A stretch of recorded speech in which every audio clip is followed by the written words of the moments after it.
Thank you very much, Jamaica Plain Progressive, for allowing me here. Yes, thank you very much for allowing me here, Jamaica Plain Progressive. I'm just glad I have an opportunity to speak to you. I'm simply here because I represent a choice. In this great democracy, I think it's important that we have a choice. I offer you 30 years of law enforcement experience, both military and civilian. I offer you all my work that I've done in civil rights since I was a young child. My mother was the first woman in the history of the Longshoremen's Union. She shattered the glass ceiling and opened the door for everybody, including our diversity. On top of that, I just want to let you know I'm a graduate of St. Dominic Savio High School. From there I left. I had gone into the military, where I served 2 enlistments at Whiteman Air Force Base. Got out as the rank of sergeant there. Went on to St. Francis up in Biddeford, Maine, and got out of there, and I went to work for the Honorable Bob Rufo at the old Charles Street Jail. From there I took a civil service exam, where I presently am a police commander in Revere, holding the rank of lieutenant. At this point in time, I just want to let you all know that I have always worked very, very hard in this community. My whole life has been dedicated to public service, and I offer you that. I offer you a choice of who you want to have to be your top law enforcement person in the county. You have a choice between a military veteran with 30 years of law enforcement experience, who's worked very diligently, making sure that everybody's rights have been held and maintained, looking to have open access for everybody at for job opportunities. As well as that, I'm an advocate for rehabilitative models in corrections. Presently, as I look at the situation, I think we need vast improvement, both in the areas of core values education, as well as vocational training, to make sure that we can better have the people who are re-entering back into the community, that they have the tools that they need to be able to get in and be a productive member of our community. I look at the vocational training. There's a 400-hour block presently, and I think that's superficial at best. A person does 2.5 years. He does over 21,000 hours in custody, and I think 400 hours actually needs to be improved on. Also, although there is somewhat of a common ground initiative, I honestly think that we need to start offering things of financial literacy classes, parenting, maybe anger management, and things that we look at on an individualized basis to be able to provide those people who are in our custody to make sure that they have the tools to be able to get back out and re-enter society with some post-networking, tracking with both probation as well as other areas of our law enforcement community, to make sure that we give those boys and girls the help that they need to reintegrate. Education is the cure for violence. We need to start out at a young age, and we need to, in my experience with community policing, what we try to do is engage the community. The people that are at risk most are in our gateway communities, and we need to focus at the at-risk, which means that the Sheriff's Department has to establish a great community outreach program focused in those areas, where we can actually integrate sports activities, other types of activities where law enforcement is actually having a hand and bringing that to them. Presently, I have a gentleman who I am tapping, Dave Valdez. He's a former professional baseball player who will come in, and he's had an interest in law enforcement. He's got a criminal justice degree, and I'm going to have Dave Valdez try to head up that community outreach program to make sure that we can bring in people who children can look up to, and have our officers standing side by side with them when they're young, to let them realize there's a different choice, there's a different alternative, to make sure that they don't get themselves involved in Corey situations, to absolutely ensure that they know that there is a better way, no matter what their social and economic environment is, that there is always somebody that's there for them, whether it's Boston Police, Revere, Chelsea, or Winthrop, as well as the Suffolk County Sheriff's Department. I think the resources there, with a $122 million budget, we should be able to find the opportunities to engage the community, to make sure we get them. In addition to that, we need to make sure that our veterans, whether in the soldier homes or things of that nature, also become part of it. We want to expand to make sure that Suffolk County Sheriff is a part of the community and engage in the community, much like we do in community policing with our law enforcement agency, the other side of the house, the police agencies. Essentially, the Sheriff's Department, its main function is care and custody of prisoners. And what we have is there's a few sites there. There's actually 3 functions. They have a civil function, but I'd like to just pay attention at this point to the 2 facilities that we have. In 1990, there were 2 facilities constructed. One would be the new Nashua Street Jail, and the second one is the South Bay Correctional Institution. One is pre-detention. In other words, when somebody gets held on bail, they'll go to Nashua Street. Post-sentencing, they'll go to South Bay. Now, at South Bay, it's a situation where I feel the experience is missing. So in order to be able to properly care for the people that are in our custody, besides issuing those other educational incentives and vocational incentives, I think that there's some significant issues there. There's been a spike in custody deaths, unfortunately, which I think is a function of inexperience. I also think it's a function of lack of training. So one of the big initiatives that I want to make sure that we take of in the care and custody of our children, for the mothers and families who have somebody in custody, to know that they'll be safe and know that they'll be secure, is to standardize the training. I also think if you look at the Stern Commission on Suffolk County, that there's been a lot of recommendations that have been unheeded for the last 12 years. I think the political hiring that's taking place there needs to be replaced with the standardized testing for recruitment, for promotional, and there needs to be a merit system of promotion and hiring to make sure that we have the best quality individuals that we can have there. If we don't have some sort of professional standards, then we can slip into what I see as mediocrity at this point. In my experience as a police commander, training is important to me. I've been mentoring young men now for quite some time. I've worked all facets of law enforcement. But I think the mentoring process is the most important thing we can do, not only for the people who are in custody, but also for the officers who are there. If they're left unattended and the training is not up to date, then we have things like what's been happening recently with, maybe officer assaults, fights within the system itself, and unfortunate, untimely deaths of people who are in custody. We need to make sure that that standardized training, that merit system of promotion and hiring is depoliticized so we get the best people. And I think that we can draw off of that by establishing immediately a good law enforcement management team at the top level, and we can take some of the indigenous talent that exists with that experience and bring them up to make sure that we have the motivated leaders and the leadership that we need to carry on for that care and custody. Charles Street, it represents a different situation because you have, South Bay is somebody's sentenced for 2.5 years or less. Charles Street, you will have people in there who being held. For instance, we have celebrities right now being held for 2 different murders. So you have a whole different cast there. I think what we need to do at Charles Street is to make sure that there is some sort of program in terms of, as I mentioned before, anger management, things of that sort. If they're there for domestic violence, they have to have mandatory domestic violence incentives. And so that's the issues that we have with those 2 facilities. Networking is a very big part of what I do. I've networked with every law enforcement agency that we have. Now, I'm fairly apolitical.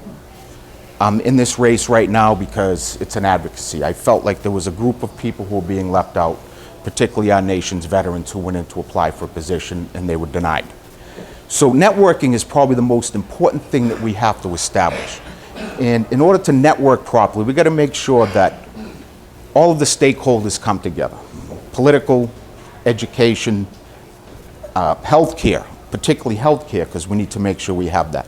Probation, and work in this quality circles of people who have the input to make sure that we establish the correct programs and make sure that we can do it financially to establish those programs. Now, my political affiliation, obviously, I'm friends with a lot of people.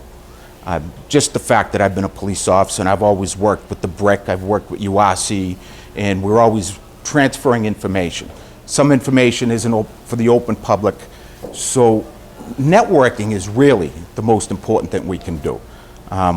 Constantly representing the Revere Police Department with Winthrop, Chelsea, also Boston, we work a lot with the drug enforcement agencies. We do a lot of networking.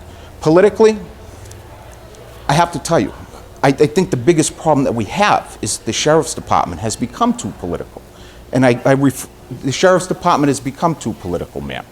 And if you look at the Stern Commission report, that's the biggest problem that we have existing presently at the Sheriff's Department. We can fix the whatever budgetary problems that there are there. We can get by the bankruptcy in 2009 of the correction system. It's now under a state system.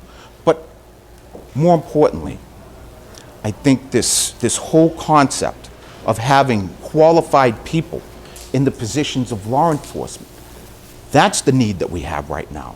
We don't have a need for any more politics. And I strongly suggest and urge that everybody take a look at the Stern Commission.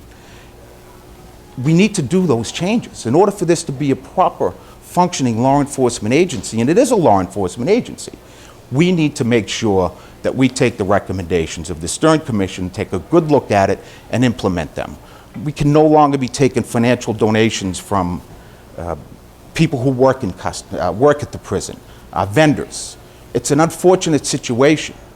So depoliticizing that agency is tantamount. I'm the person that can do that for you. I'm just a regular old police officer who's always helped everybody that I could come across my entire career. And I mentor my children, I should say my son, who actually works here in Jamaica Plain. He's a Boston police officer, to have that kindness approach. And that's what we need to do. Depoliticize and have the human practice approach to the social problems that we have at this point. First part of your question, ma'am. My position as a law enforcement commander is civil service. So I had a neutral agency testing. Presently, that does not exist at the Suffolk County Sheriff's Department. What happens there now is the superintendent will write the report, he'll correct the report, and he'll correct the testing, and he'll be the person that determines who is the most qualified to get that position. So there is no outside agency. The first thing I would like to establish is have an outside testing and recruiting agency. And obviously you want to reserve some management rights in the form of an oral board, just to make sure that we don't have something that slips by. So no, there is no civil service there. And again, this advocacy started with a veteran who didn't get the position, where I feel that is one of the groups that we need to make sure we can protect. Obviously you've seen what's gone off around the country. I'm very fervent about it. I was a soldier, my son was a soldier, every generation of my family has been represented in the military, so it's important to me. Civil service does recognize, the state of Massachusetts does recognize that community group of veterans. Suffolk County Sheriff's Department does not have that as a policy, and I will do that.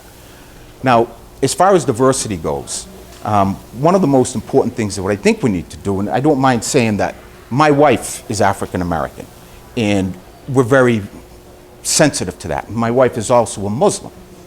So it's very, very important to me, and I've been a target of racism. I've heard people talk about, you know, all those Muslims, and the word that I hear on the phone a lot of time is those people, and I'm particularly offended by it. We need to make sure that we have a balance, that the community is represented in every aspect of it. My son is, his wife is an Asian American.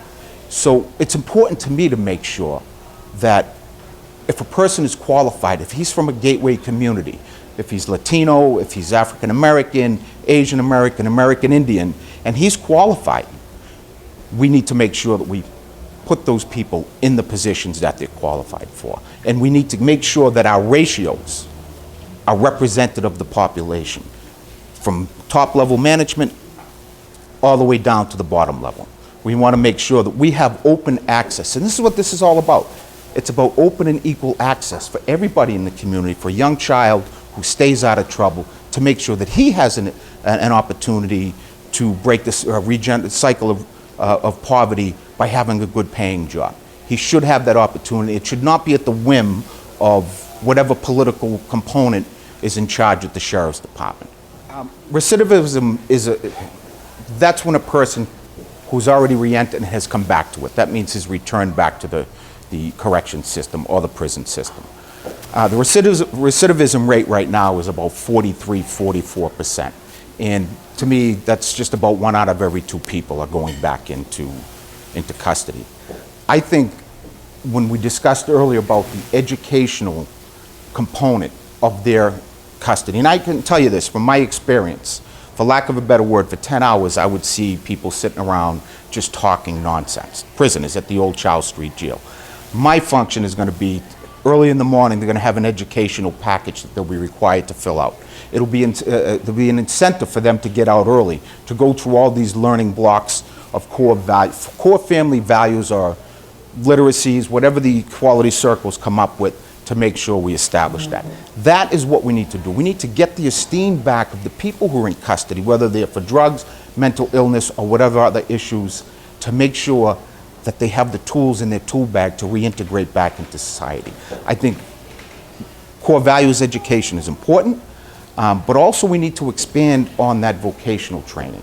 If a person is making money and he has an opportunity to support his family, he'll be less likely to go back out and reoffend. Now, we need to make sure when they do re-enter back into society, we have the health care in place. We need to replace a job referral program with an absolute job placement program. So when they go out, their probation officer says to them, hey, have a job in 60 days. If not, you're in violation of your probation, and then they get frustrated. We need to make sure that their housing needs, their educational needs.